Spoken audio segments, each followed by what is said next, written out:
This is my final artifact for Module 4, Identifying Access Barriers and Issues as they Relate to Education.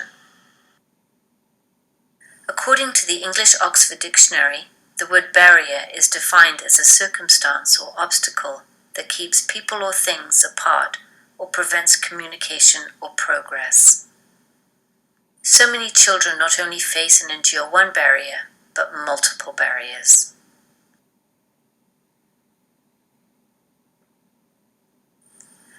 While I consider all barriers to be important and need to be addressed, for this presentation, however, I have decided to focus on the barriers above. In trying to create an equitable and inclusive classroom, I'm working hard to ensure that students, regardless of socio-economic status, first language spoken, or cultural background, all have access to quality classroom instruction and any additional support needed for academic success. It is distressing that 1 out of every 4 children does not have access to basic necessities like food and shelter. I am proud to work at a school that provides breakfast for a child who would like one and lunches for those that need them. At the end of April, our breakfast club had served just over 12,000 breakfasts. This time last year, we had served approximately 6,000. Clearly, there is a need for this program. I will continue to advocate for and help all the children in my class, particularly my most vulnerable students.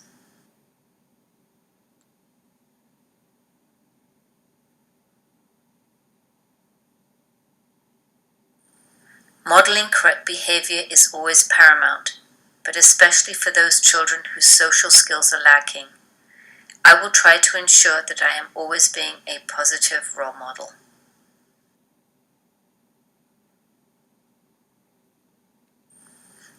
This affirms that we really do need to get to know our students in order to provide a successful learning environment for everyone.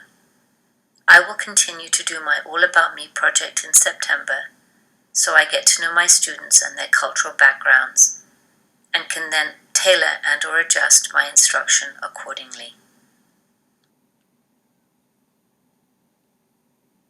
When students can make connections to the content being taught, I think they are more interested in the material and would, as a result, be more successful in their learning.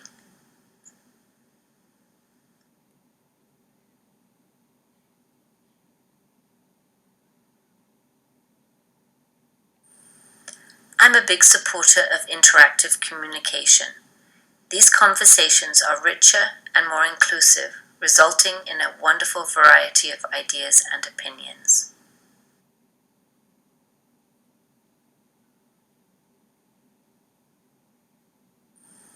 I provide multiple ways for the children in my class to show their understanding.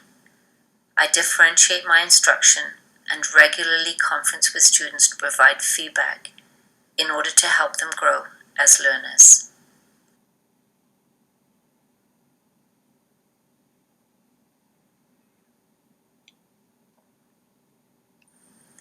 It is so important that our classroom libraries include an assortment of books about a variety of people and topics.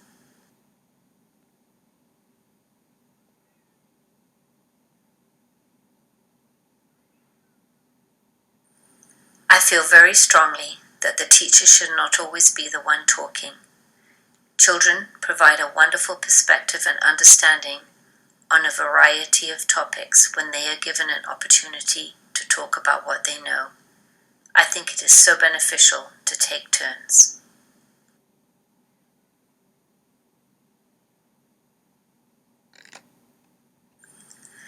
I am very fortunate to be teaching at a school with lots of parental support. I enjoy getting to know the families and often have siblings in later years. Currently, all my parents speak excellent English. In the past, when this has not been the case, I've requested a translator for parent-teacher interviews and newsletters. I understand that this becomes difficult if no one in the district speaks the language spoken by the family. It is, however, something that needs to be addressed, because with our ever-changing and diverse classrooms, everyone needs to feel welcome and included, and this is hard to do with language barriers.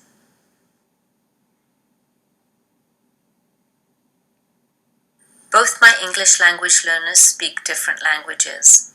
Should I ever have students who do speak the same language, and because I understand the benefits of being able to speak to each other in their first language, I would encourage them to do this.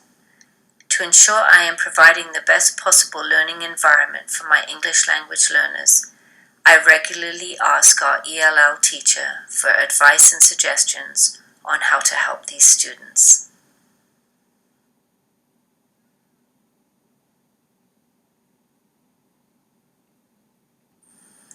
It is clear that as teachers, we must do all we can to help our students.